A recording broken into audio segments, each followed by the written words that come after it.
Welcome back to our channel cute mock. मैं हूं प्रियांशु सिंह, आपका political science educator and I believe आप सारे बहुत ही अच्छे होंगे और जमकर अपने एग्जाम्स की तैयारियां कर रहे होंगे। जैसा कि आप सभी जानते ही हैं कि हमने क्लास 12th पॉलिटिकल साइंस का अपना सिलेबस स्टार्ट कर दिया है और जो चैलेंजेस ऑफ नेशन बिल्डिंग जो हमारा फर्स्ट चैप्टर है उसके इंपॉर्टेंट टॉपिक्स हमने कवर कर भी लिए हैं। आप जानते हैं कि हमने जो मेजर चैलेंजेस थे पार्टीशन से रिलेटेड हमने वो पढ़ लिया है और किन कारणों से बंटवारा हुआ, उसके क्या कॉजेस थे, उसका क्या नतीजा रहता है, ये भी हमने डिटेल में पढ़ लिया हमारे पहले वाले लेक्चर्स में। और इस लेक्चर के जस्ट पहले हमने डिस्कस करा था कि कैसे प्रिंसली स्टेट्स को हमने इंडिया का पार्ट बनाया और जो हैदराबाद और मणिपुर के केसेस थे उनके इंटीग्रेशन को भी हमने डिटेल में स्टडी कराया। आज हम पढ़ने जा रहे हैं एक बहुत ही इंपॉर्टेंट टॉपिक जो कि इस चैप्टर को सम अप भी कर देगा, which is reorganisation of states. इसमें हम पढ़ने वाले हैं कि इंडिया में जो स्टेट्स बने हैं प्रेजेंटली, अगर इंडिया में 28 स्टेट्स और 8 यूनियन टेरिटरीज हैं तो वो किस बेसिस पर बने हैं और उनकी फॉर्मेशन कैसे स्टार्ट होती है। तो आज का हमारा टॉपिक है रीऑर्गेनाइजेशन ऑफ स्टेट्स। पर अगर आपने हमारी लास्ट वीडियो देखी होगी तो आपको ये भी याद होगा कि हमने आपको 2 क्वेश्चंस होमवर्क में भी दिए थे। आपको मेहनत करने के लिए बोला था कि आपको इन 2 क्वेश्चंस का आंसर लेकर आना था एंड आई बिलीव कि आप सभी देख सकते हैं कि आंसर्स आपके स्क्रीन पे मार्क्ड है। अगर आपके यही आंसर्स हैं तो आपने जम के अपने एग्जाम्स की तैयारी करी, आप अच्छे से पढ़ाई कर रहे हैं। तो पहला क्वेश्चन जो आपसे पूछा गया था उसमें ये पूछा गया था कि वो कौन सा डॉक्यूमेंट था जिसको साइन करके कोई भी प्रिंसली स्टेट अपनी हामी भरता था, अपनी राजी मंजूरी देता था कि हाँ हम इंडिया का पार्ट बनने के लिए रेडी हैं। तो उस डॉक्यूमेंट का नाम था इंस्ट्रूमेंट ऑफ एक्सेशन। अगर इसके बारे में हम जाने तो ये 1935 में इंट्रोड्यूस करा गया था और उसके बाद से 1947 में इसका जमकर यूज किया गया। कोई भी प्रिंसली स्टेट अगर इंडिया का पार्ट बनना चाहता था तो वो एक इंस्ट्रूमेंट ऑफ एक्सेशन इंडिया के साथ ज्वाइन करता था, साइन करता था। उसका मतलब क्या था कि वो प्रिंसली स्टेट है, वो रेडी है इंडिया का पार्ट बनने के लिए आफ्टर द पार्टीशन। ठीक है, कई सारे ऐसे प्रिंसली स्टेट्स है, चाहे वो ट्रैवनकोर हो, चाहे वो भोपाल हो, चाहे हैदराबाद हो या फिर जम्मू एंड कश्मीर। उन सभी स्टेट्स के राजाओं ने इंडिया के साथ इंस्ट्रूमेंट ऑफ एक्सेशन साइन करा था एंड दैट इज वाई वो अभी इंडिया के पार्ट है। ऑलराइट, नेक्स्ट क्वेश्चन की अगर हम बात करें तो आपसे पूछा गया था कि वो कौन सा प्रिंसली स्टेट था जो प्लेबिसाइट के थ्रू इंडिया का पार्ट बना था। आपको प्लेबिसाइट वर्ड का मतलब भी पता होना चाहिए, बहुत ही इंपॉर्टेंट टर्म है ये। तो वो कौन सा प्रिंसली स्टेट था जो प्लेबिसाइट के थ्रू इंडिया का पार्ट बना था? You can see the answer is Junagadh.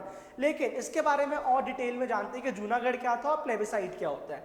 तो बेसिकली जूनागढ़ आप मैप में देख ही सकते हैं कि it is somewhere in Gujarat. Alright, तो Junagadh is located in Gujarat. अब यहाँ की स्टोरी क्या थी कि जो जूनागढ़ का राजा होता था वहां वो मुस्लिम था और जूनागढ़ की जो मेजॉरिटी ऑफ पॉपुलेशन थी दैट वाज हिंदू। तो उस राजा ने क्या करा कि उसने पाकिस्तान के साथ एक पैक्ट साइन कर लिया कि आफ्टर इंडिपेंडेंस वो पाकिस्तान का पार्ट बनेगा। बट वहां की पॉपुलेशन ऐसा नहीं चाहती थी। ऊपर से क्या हुआ कि जूनागढ़ के अंदर थोड़े से फाइनेंशियल क्राइसिस आ गए जिसकी वजह से उसे इंडियन गवर्नमेंट की हेल्प लेनी पड़ी। तो क्या हुआ, वहां पे प्लेबिसाइट कंडक्ट करा गया और उस प्लेबिसाइट के अंदर लोगों ने क्या बोला that they wanted to become a part of India. Almost 99.95% जो वहां की पॉपुलेशन थी उन्होंने बोला कि वो इंडिया का पार्ट बनना चाहते हैं। मतलब इतना अच्छा रिस्पांस तो आपके कई सारे फ्लोर क्लीनर्स तक नहीं देते जितना अच्छा रिस्पांस वहां के पॉपुलेशन ने दिया किस रिगार्ड में कि उन्हें इंडिया का पार्ट बनना है। तो प्लेबिसाइट क्या होता है अब ये जान लेते हैं। प्लेबिसाइट क्या होता है कि बेसिकली एक डायरेक्ट वोटिंग कराई जाती है, लोकल पॉपुलेशन जो भी उस जगह के इनहैबिटेंट्स हैं उनमें उनका ओपिनियन पूछा जाता है regarding some very crucial topic. अब वो जो टॉपिक है जिसके ऊपर वो डायरेक्ट वोटिंग कराई जा रही है, उनका ओपिनियन जाना जा रहा है, वो किसी चीज से भी रिलेटेड हो सकता है। फॉर एग्जाम्पल कॉन्स्टिट्यूशन के अंदर कोई चेंजेस लाना है उससे रिलेटेड, कोई नए आर्टिकल्स इंट्रोड्यूस करने या कुछ पुराने वाले बैन करने, या फिर जैसे हम जूनागढ़ के केस का बात कर ले कि क्या वहाँ की लोकल पॉपुलेशन एक नई जगह का पार्ट बनना चाहती है या नहीं बनना चाहती है, या फिर हम बात करें कि क्या कोई स्टेट या कोई टेरिटरी एक पर्टिकुलर स्टेट या फिर कंट्री का ही से ही सेसीड करना चाहती है। तो ऐसे क्वेश्चंस पर क्या कंडक्ट करते हैं, एक डायरेक्ट वोटिंग जिसमें हम लोकल पॉपुलेशन की ओपिनियन पूछते हैं और इसे कहते हैं plebiscite. Alright, so I believe आपको अच्छे से दोनों टॉपिक समझ में आ गए। इंस्ट्रूमेंट ऑफ एक्सेशन क्या है, कब इंट्रोड्यूस किया था 1935 में, और इसको ruler of Travancore, Bhopal, Hyderabad, Jammu and Kashmir सारे जगह के रूलर्स ने साइन किया था इंडिया का पार्ट बनने के लिए। एंड नेक्स्ट कि जूनागढ़ वो स्टेट है जो प्लेबिसाइट यानी कि एक तरह के वोटिंग के थ्रू इंडिया का पार्ट बनता है। ऑलराइट, तो चलिए ये होगी लास्ट वीडियोस की बात। अब हम स्टार्ट करते हैं आज का टॉपिक, और आज का हमारा टॉपिक है रीऑर्गेनाइजेशन ऑफ स्टेट्स। बहुत ही इंटरेस्टिंग और बहुत ही इंपॉर्टेंट टॉपिक। आपका कोई भी कॉम्पिटिटिव एग्जाम हो अपार्ट फ्रॉम सीयूईटी या तो बोर्ड, इस टॉपिक में से जमकर क्वेश्चन आते हैं। तो आपको अच्छे से इस टॉपिक के नोट्स बनाने हैं और उन्हें टाइम टू टाइम रिवाइज भी करते रहना है। बहुत ज्यादा फैक्चुअल इंफॉर्मेशन मिलेंगे, बहुत ज्यादा एमसीक्यूज इस टॉपिक से निकलने वाले हैं। सो गेट रेडी और अपना पेन और रजिस्टर लेके नोट डाउन करना शुरू कर दीजिए, ठीक है। तो सबसे पहले अगर हम बात करें कि ब्रिटिशर्स के टाइम पे जो इंडिया की डिवीजन थी स्टेट्स की, वो किसके बेसिस पे कर दी गई थी? On the convenience of administration. Britishers ने क्या बोला कि हमने एक पर्टिकुलर टेरिटरी को एनेक्स कर लिया है, ये इस वाले टेरिटरी के बगल में है, तो इसको भी इसी का पार्ट बना देते हैं, और इस बेसिस पे वो अपने एडमिनिस्ट्रेशन को रन कर रहे थे। लेकिन इंडियंस को ये जो एक आर्टिफिशियली क्रिएटेड तरीका था स्टेट्स बनाने का, वो पसंद नहीं था। तो इवन बिफोर इंडिपेंडेंस ये डिसाइड कर लिया गया था, इंडियन नेशनल कांग्रेस जो हमारी उस टाइम की मोस्ट डोमिनेंट पार्टी थी, कि जब भी इंडिया आजाद होगा तो इंडिया के अंदर स्टेट्स फॉर्मेशन का बेसिस क्या होगा? It would be language. Lingual basis पे इंडिया के स्टेट्स बनाए जाएंगे, यानी जो भाषा जिस जगह पर बोली जाती है उस चीज को दिमाग में रख के इंडिया के जो इंटरनल बाउंड्रीज है, जो स्टेट्स है, वो बनाए जाएंगे। इवन जब 1920 के अंदर कांग्रेस का नागपुर सेशन होता है, उसके भी अंदर यही प्रिंसिपल्स अपनाए जाते हैं, और उसी के बेसिस पे कांग्रेस का रीऑर्गेनाइजेशन करा जाता है 1920 में।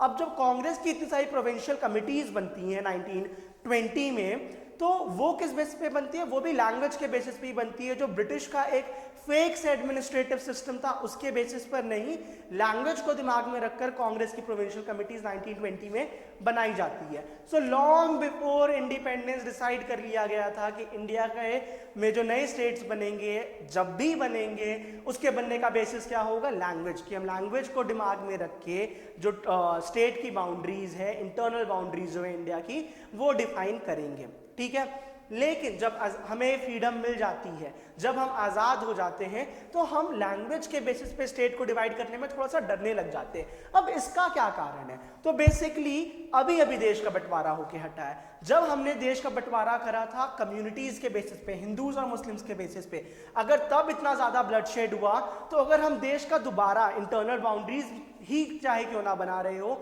दोबारा बंटवारा करें लैंग्वेज के बेसिस पे, तो फिर क्या चांसेस है कि दोबारा से वायलेंस एरप्ट हो सकते हैं, और गवर्नमेंट बिल्कुल भी ये रिस्क नहीं लेना चाहती थी। नेक्स्ट अगर बात करें तो अभी तो प्रिंसली स्टेट्स की प्रॉब्लम खत्म ही हुई थी, इतने मुश्किल से तो प्रिंसली स्टेट्स इंडिया के पार्ट बने हैं, और अगर हम दोबारा इंडियन स्टेट्स को और ज्यादा डिवाइड करने का सोचने लग जाएंगे, तो हम आगे डेवलपमेंट की राह पर कब चलेंगे? ये था नेक्स्ट क्वेश्चन, या तो नेक्स्ट रीजन जिसके वजह से हम नहीं अग्री कर पा रहे थे। इंडियन गवर्नमेंट नहीं एक 100% श्योरिटी दे पा रही थी कि हम लैंग्वेज के बेसिस पे आगे स्टेट्स बनाने वाले हैं। ऑलराइट, तो जब लैंग्वेज के बेसिस पे स्टेट्स नहीं बन रहे हैं, उस टाइम पर क्या होता है? 1951 के अराउंड एक मूवमेंट स्टार्ट हो जाता है साउथ इंडिया के अंदर, जहां पर डिमांड करी जाती है एक नए स्टेट की फॉर्मेशन की, कि ये जो एग्जिस्टिंग मद्रास का प्रोविंस है, यू कैन सी ये जो रेड रीजन है आपके मैप के ऊपर, ये पूरा मद्रास का रीजन था 1951 के टाइम पे। तो जो मद्रास रीजन में specifically present day Andhra Pradesh है, अब वो इतना बड़ा स्टेट आप देख सकते हैं कि उसके अंदर कर्नाटका के भी पार्ट्स आ रहे हैं, केरला, तमिलनाडु, आंध्र प्रदेश, ऐसे बहुत सारे रीजन है जो 1951 में मद्रास प्रोविंस के पार्ट थे। तो जो उस टाइम पर वहां की तमिल स्पीकिंग पॉपुलेशन थी, उन्होंने क्या बोला कि जो तेलुगु स्पीकिंग एरियाज हैं उसको सेपरेट कर दिया जाए मद्रास प्रोविंस से, और उसको क्या बना दिया जाए? उसको बना दिया जाए आंध्र प्रदेश। अब इसके लिए जो मूवमेंट स्टार्ट होता है उसका नाम क्या पड़ता है? विशाल आंध्र मूवमेंट, कि वो एक अलग से आंध्र प्रदेश बनाना चाहते हैं तेलुगु स्पीकिंग पॉपुलेशन के लिए, ठीक है। अब इस मूवमेंट में एक बहुत ही इंपॉर्टेंट पर्सन है जिनका नाम है पोती श्रीराम उलू, वो एक हंगर स्ट्राइक पर बैठते हैं। अब अगर इनके बारे में बात करें, पोती श्रीराम उलू, तो ये कौन है? ये हमारे साउथ इंडिया के बहुत ही इंपॉर्टेंट लीडर है। ही वॉज अ गांधीयन, ये गांधी जी को फॉलो करते थे। अपनी गवर्नमेंट जॉब छोड़ दी इन्होंने सत्याग्रह के अंदर पार्टिसिपेट करने के लिए, एंड इन्होंने बहुत सारे इंडिविजुअल सत्याग्रह भी साउथ इंडिया में या कहीं कहीं इंडिया में कंडक्ट कराए थे। सो इन्होंने क्या करा, 1946 के अंदर भी इन्होंने एक बहुत इंपॉर्टेंट मूवमेंट स्टार्ट करी थी कि दलित्स जो है उनको एंट्री मिले नॉर्मल प्लेसेस में, मंदिर वगैरह में। अब जब विशाल आंध्र मूवमेंट की बात करते हैं तो इसमें इनका क्या रोल था कि ये एक फास्ट एंड टू डेथ पे बैठते कि एक अलग से आंध्र प्रदेश कार्व आउट करो मद्रास से। अब इनकी डिमांड फुलफिल नहीं की जाती है एंड अल्टीमेटली ऑलमोस्ट 56 डेज ये हंगर स्ट्राइक पे फास्ट पे बैठते हैं which ultimately caused his life. इनकी डेथ हो जाती है उस फास्ट में। ये जब इनकी डेथ होती है तो बहुत ही ज़्यादा वायलेंस स्टार्ट हो जाता है साउथ इंडिया में। जो वहाँ के एमपीज एमएलएज हैं वो भी रिजाइन करने लग जाते हैं कि हमारी एक बेसिक सी डिमांड है हमारे भले के लिए, अगर गवर्नमेंट वो भी नहीं फुलफिल कर पा रही है तो हमें नहीं पार्ट होना है इस इंडिया के एडमिनिस्ट्रेटिव स्ट्रक्चर का। और इस वजह से वहाँ पर कई सारी प्रॉब्लम स्टार्ट हो जाती है। अल्टीमेटली क्या होता है कि इन दिसंबर 1952 जो इंडियन गवर्नमेंट है वो अपना कंसेंट दे देती है, वो अग्री कर जाती है और हमारा आंध्र प्रदेश एक स्टेट बनके अलग हो जाता है। सो अगर हम बात करें फर्स्ट इंडियन स्टेट जो बनता है लैंग्वेज के बेसिस पे तो वो कौन सा है हमारा आंध्र प्रदेश। कहाँ से निकला है वो उस टाइम के मद्रास प्रोविंस से निकला है। कौन सा लीडर था जो फास्ट पे जाता है for the formation of Andhra Pradesh, उनका नाम है पोती श्रीराम उलू। और वो कौन सा मूवमेंट था which was responsible for the formation of Andhra Pradesh, तो वो है विशाल आंध्र मूवमेंट। विशाल आंध्र मूवमेंट के वजह से आंध्र प्रदेश की फॉर्मेशन होती है। ठीक है, अब जब इंडिया के अंदर एक स्टेट बन गया लैंग्वेज के बेसिस पे तो जो बाकी स्टेट्स थे उनके भी अंदर ये आइडिया आ गया कि अगर आंध्र प्रदेश बन सकता है लैंग्वेज के बेसिस पे तो हमने भी तो देश का नमक खाया है, हम भी तो इसी देश के निवासी है, क्यों ना हम भी अपने लैंग्वेज को ज्यादा प्रमोट करने के लिए या तो हम भी अपने स्टेट की बाउंड्रीज लैंग्वेज के बेसिस पे क्यों ना बनवा ले। तो बहुत सारे बाकी रीजन जो थे इंडिया में वो भी डिमांड करने लग जाते हैं कि एक सेपरेट स्टेट कार्व आउट करो उस एग्जिस्टिंग स्ट्रक्चर में से भी on the basis of language. अब इंडियन गवर्नमेंट हेजिस्टेंट थी इस डिमांड को लेकर। अल्टीमेटली वो क्या करती है कि वो एक स्टेट रीऑर्गेनाइजेशन कमीशन बनाती है। ऑलराइट, तो ये जो स्टेट रीऑर्गेनाइजेशन बनाई जाती है 1953 में बनती है, जो कि एक रिपोर्ट पब्लिश करती है। ऑलमोस्ट 1955 के अराउंड वो अपनी रिपोर्ट पेश करती है और ये कमीशन और उसकी रिपोर्ट्स दोनों इस बात पे अग्री करते हैं कि इंडिया के अंदर अगर स्टेट्स बनने चाहिए एट प्रेजेंट तो वो बनने चाहिए लैंग्वेज के बेसिस पे। ठीक है, तो स्टेट रीऑर्गेनाइजेशन कमीशन बनती है 1953 में। किस लिए बनाई जाती है ये कमीशन? इसलिए बनाई जाती है कि ये डिटरमाइन करके बता सके कि इंडिया के अंदर जो नए स्टेट्स बनाने हैं वो किस बेस पे बनाया जाए, किस क्राइटेरिया को दिमाग में रखकर इंडिया के आगे स्टेट्स की फॉर्मेशन होनी चाहिए। ये वही बात कहती है जो इंडिया की पॉपुलेशन उस टाइम पे डिमांड कर रही थी कि हाँ, लैंग्वेज के बेसिस पर इंडिया की पॉपुलेशन बननी चाहिए, इंडिया के जो नए स्टेट्स हैं वो बनने चाहिए। तो जब ये अपनी रिपोर्ट्स पब्लिश कर देती है, अपने रिपोर्ट से पेश कर देती है, तो 1956 के अंदर, रिमेंबर द ईयर, 1956 के अंदर स्टेट्स रीऑर्गेनाइजेशन एक्ट पास किया जाता है। ये दोनों ईयर्स इंपॉर्टेंट है इसलिए मैं इसको अलग से लिख रहा हूं। 1953 के अंदर स्टेट्स रीऑर्गेनाइजेशन कमीशन बनाई जाती है। 1956 के अंदर स्टेट रीऑर्गेनाइजेशन एक्ट पास किया जाता है। Alright, wait, I'll add it here, this will be clear।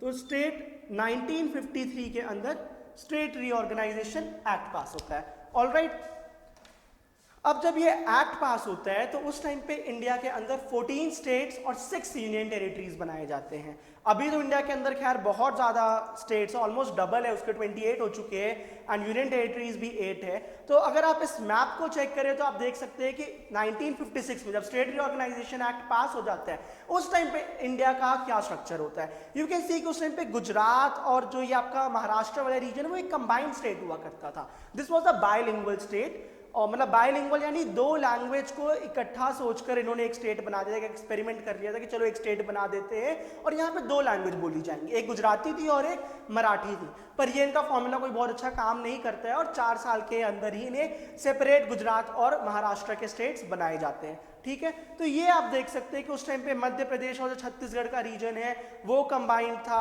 अगर आप नॉर्थ ईस्ट को देखें इस टाइम पे डिटेल में तो नॉर्थ ईस्ट के अंदर तो आप देख सकते हैं कि एज सच कोई स्टेट एग्जिस्ट ही नहीं करता था। मेनली कोई स्टेट था तो वो असम ही था 1956 के अंदर। ऑलराइट, तो ये रहे नेम ऑफ द स्टेट्स जो 1956 में बनते हैं। एंड यहाँ पे आप पढ़ सकते हैं जो यूनियन टेरिटरीज 1956 में इंडिया में एग्जिस्ट करती थी। सो ये है इंडिया का political map at the time of 1956, जब कौन सा एक्ट पास हुआ था, स्टेट रीऑर्गेनाइजेशन एक्ट 1956 में। इसको पास करा था किस कमेटी के बेसिस पे, स्टेट रीऑर्गेनाइजेशन कमीशन के बेसिस पे, जो कि 1953 में बनाई गई थी। ऑलराइट, ये है नेक्स्ट एक क्रोनोलॉजिकल ऑर्डर जिस बेस पे इंडिया में स्टेट्स बनते हैं। आप देख सकते हैं कि जो सबसे पहला इंडिया में स्टेट बनता है आफ्टर इंडिपेंडेंस, और वो भी लैंग्वेज के बेसिस पे जो बन रहा है, that is Andhra Pradesh. Alright, Andhra Pradesh के हमने स्टोरी अच्छे से डिस्कस कर ली है कि विशाल आंध्र मूवमेंट की वजह से आंध्र प्रदेश बनता है, और उसके अंदर एक बहुत ही इंपॉर्टेंट गांधीयन लीडर जिनका नाम है पोटी श्रीरामुलु, उनकी डेथ हो जाती है। नेक्स्ट अगर हम बात करें तो गुजरात और बॉम्बे के स्टेट्स बनते हैं 1960 में। ये 1956 में जब एक बायलिंगुअल स्टेट बनता है, पहले ही बोला बॉम्बे, बॉम्बे जो है वो अब एग्जिस्ट नहीं करता है, it is now Mumbai. Bombay जो था वो बेसिकली एक स्टेट था, और मुंबई तो बस एक पर्टिकुलर रीजन है। तो बॉम्बे एक बायलिंगुअल स्टेट था, वहां पे गुजराती और मराठी स्पीकिंग पॉपुलेशन इकट्ठे रहते थे। ये इनका सक्सेस फॉर्मूला अच्छे से रन नहीं कर पाता है, जिस वजह से 4 साल बाद इन स्टेट को बाइफरकेट यानी डिवाइड किया जाता है, 2 टुकड़े होते हैं, गुजराती स्पीकिंग के लिए गुजरात बन जाता है और मराठी स्पीकिंग के लिए महाराष्ट्र बन जाता है। 1963 में नागालैंड बनता है आसाम में से। अब नागालैंड बनने का एक सिंपल सी रीजन था कि 1962 के अंदर इंडो चाइना वॉर होती है, जिसकी वजह से नॉर्थ ईस्ट के अंदर बहुत ज़्यादा ट्रबल आ जाती है। तो it was easy and it was important कि नॉर्थ ईस्ट को भी थोड़ा सा और ज़्यादा अच्छे शेप में, अच्छे फॉर्म में लाया जाए कि हम उनके ऊपर उस रीजन पे अच्छे से ध्यान दे सके। तो 1963 के अंदर नागालैंड की फॉर्मेशन हो जाती है। फिर 1966 के अंदर जो हमारा पंजाब स्टेट है उसके टुकड़े किए जाते हैं। अब ये भी लैंग्वेज के बेसिस पे ही होता है, बट इसका लैंग्वेज के बेसिस पे बंटवारा करना बहुत रिस्की था, क्योंकि अगर हम पंजाबी स्पीकिंग पॉपुलेशन को अलग कर रहे हैं तो मोर और लेस हम सिख्स को भी अलग कर रहे हैं, क्योंकि हमें पता है ज्यादा पंजाबी कौन बोलते हैं। अगर एक रिलीजन की बात करें तो दैट इज सिखिज्म, सिख्स जो है वो ज्यादा पंजाबी बोलते हैं। तो इसलिए गवर्नमेंट बहुत ज्यादा हेजिस्टेंट थी पंजाब स्पेसिफिकली अलग से पंजाबी स्पीकिंग रीजन बनाने के लिए, बट अल्टीमेटली 1966 के अंदर जो हिंदी स्पीकिंग रीजन था हरियाणा, वो अलग से कार्व आउट कर दिया जाता है। हिमाचल प्रदेश जो पहाड़ी इलाका और वहाँ पे काइंड ऑफ हिंदी ही बोली जा रही है, उसको एक यूनियन टेरिटरी का दर्जा दे दिया जाता है, और उसके 4-5 साल बाद हिमाचल प्रदेश को एक स्टेट बना दिया जाता है। तो पंजाब और हरियाणा बनते हैं 1966 से। Punjab is for Punjabi speaking, और हरियाणा में क्या बोलते हैं, हिंदी। दोनों की एक कॉमन कैपिटल होती है जिसका नाम है चंडीगढ़। ऑलराइट, 1971 में हमारा हिमाचल प्रदेश जो है उसको स्टेट का दर्जा दे दिया जाता है, और वो एक यूटी से अपग्रेड हो जाता है, यूनियन टेरिटरी से अपग्रेड होके एक स्टेट बन जाता है इंडिया का। ठीक है, फिर 1972 आता है, और 1972 के अंदर इंडिया की में जो नॉर्थ ईस्ट रीजन है उसके अंदर बहुत ज़्यादा चेंजेस देखने को मिलते हैं। जो असम है उसके अंदर से एमएमटी को कार्व आउट किया जाता है एज इंडिपेंडेंट स्टेट। एमएमटी यानी यानी मेघालय, मणिपुर एंड त्रिपुरा। ऑलराइट, तो 1972 के अंदर हमें क्या देखने को मिलता है कि ईस्ट इंडिया के अंदर जो है वो नॉर्थ ईस्ट में वो बहुत ज़्यादा वहाँ पे नए स्टेट्स बनते हैं। मेघालय, मणिपुर, त्रिपुरा ये उसी टाइम पर बनाए जाते हैं। इन 1975 सिक्किम जो है वो इंडिया का पार्ट बन जाता है। पहले वो सिक्किम की स्टोरी क्या है कि वो एक इंडिया का प्रोटेक्टरेट स्टेट होता था, यानी इंडिया का जो डिफेंस वगैरह से रिलेटेड चीज़ें थी सिक्किम को प्रोवाइड करना, इंडिया वो सारी चीज़ें ध्यान देता था। फिर 1975 में सिक्किम इंडिया का एक फुल फ्लेज स्टेट बन जाता है। गोवा की स्टोरी क्या आती है कि गोवा पहले एक यूनियन टेरिटरी होता था जब उसको पोर्टुगीज छोड़कर जाते हैं। जब 1987 के अंदर 1987 में गोवा को फ्रॉम यूटी एक स्टेटहुड का दर्जा मिल जाता है, और that is the same year जब दोबारा नॉर्थ ईस्ट के अंदर हमें मेजर चेंजेस देखने को मिलते हैं कि मिजोरम और अरुणाचल प्रदेश भी 1987 में ही बनते हैं। नेक्स्ट हम बात करते हैं ईयर 2000। ईयर 2000 बहुत ज़्यादा यूनिक है, क्यों? क्योंकि अब इंडिया के अंदर 3 स्टेट्स बनते हैं इस ईयर में, लेकिन ये जो स्टेट्स बनते हैं ये उस बेसिस पे नहीं बन रहे जिस पे पहले इंडिया में स्टेट्स बने थे। लैंग्वेज के बेसिस पे यानी ये स्टेट्स नहीं बन रहे हैं, ये स्टेट्स बनते हैं कल्चर के बेसिस पे। या तो ये स्टेट बोलते हैं कि हमारे ऊपर, हम जो एक स्पेसिफिक रीजन है यहाँ के इंडिया के, हमारे ऊपर ज़रा ध्यान नहीं दिया जा रहा है, हम भली मध्य प्रदेश को बिलोंग कर रहे हैं, लेकिन हम ये जो कुछ डिस्ट्रिक्ट्स है छत्तीसगढ़ में जो करंटली उसका पार्ट है, उस पर वहाँ पर ज़्यादा डेवलपमेंट एक्टिविटीज़ नहीं हो रही है। तो इस कारणों से 2000 के अंदर झारखंड, उत्तरांचल जिसको रीनेम करते और उत्तराखंड बना देते हैं, और छत्तीसगढ़ की फॉर्मेशन होती है। अगर हम बात करें झारखंड, तो ये निकलता है हमारे बिहार के कुछ डिस्ट्रिक्ट्स को कंबाइन सेपरेट करके, मध्य प्रदेश से निकलता है छत्तीसगढ़, और उत्तर प्रदेश के जो पहाड़ी रीजन थे वहां से बनता है उत्तरांचल, जिसको रीनेम करके बनाया जाता है Uttarakhand. So this is how Indian states were formed. किस सीक्वेंस से बनते हैं, किस बेसिस पे बनते हैं। अभी बहुत लेटेस्टली इंडिया के अंदर एक और स्टेट बना है जिसका नाम है तेलंगाना, और ऐसी भी बहुत ज़्यादा चांसेस हैं कि और भी आगे इंडिया में स्टेट्स बन सकते हैं। कुछ रीजन है उत्तर प्रदेश में, कुछ रीजन है महाराष्ट्र या गुजरात साइड, जो कि डिमांड कर रहे हैं सेपरेट स्टेटहुड की, चाहे वो हरित प्रदेश हो, चाहे वो सौराष्ट्र हो। उनका क्या कहना है कि हमें भी एक अलग से स्टेट बना दो, क्योंकि हमारा कल्चर, हमारा लैंग्वेज अलग है, या तो हमारे ऊपर ढंग से ध्यान नहीं दिया जा रहा है, हम जिस स्टेट का पार्ट है उनके बिहाफ पर। सो ये ऐसे रीजन है जहां पर अभी भी डिमांड्स हैं किस चीज़ के लिए, स्टेटहुड की रिकग्निशन के लिए। ठीक है, ये रहा आपके स्क्रीन पर होमवर्क आज का।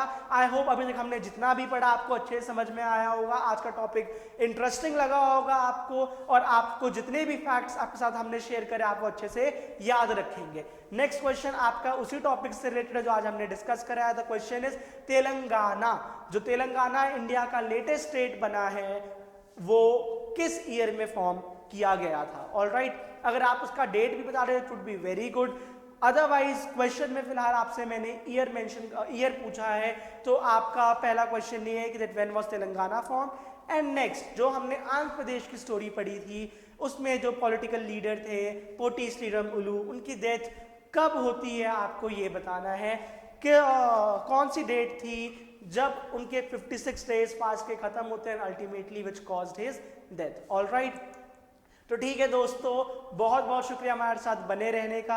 आप हमारी वीडियोस को देखते रहिए, अपनी तैयारी करते रहिए, और अगर कोई भी मुश्किल आए तो आप दोबारा इन वीडियोस को देखकर अपनी रिवीजन कर सकते हैं। आप जल्दी से हमारे चैनल को सब्सक्राइब कर दीजिए और इस वीडियो को लाइक कर लीजिए। सिंपल सा रीज़न यही है कि आपकी लाइक वीडियोस की एक अलग से प्लेलिस्ट बन जाएगी, और आपको जब भी पढ़ने का मन करेगा आप उस वीडियो को दोबारा देख सकते हैं। अपना ध्यान रखिए, टेक केयर, बाय बाय।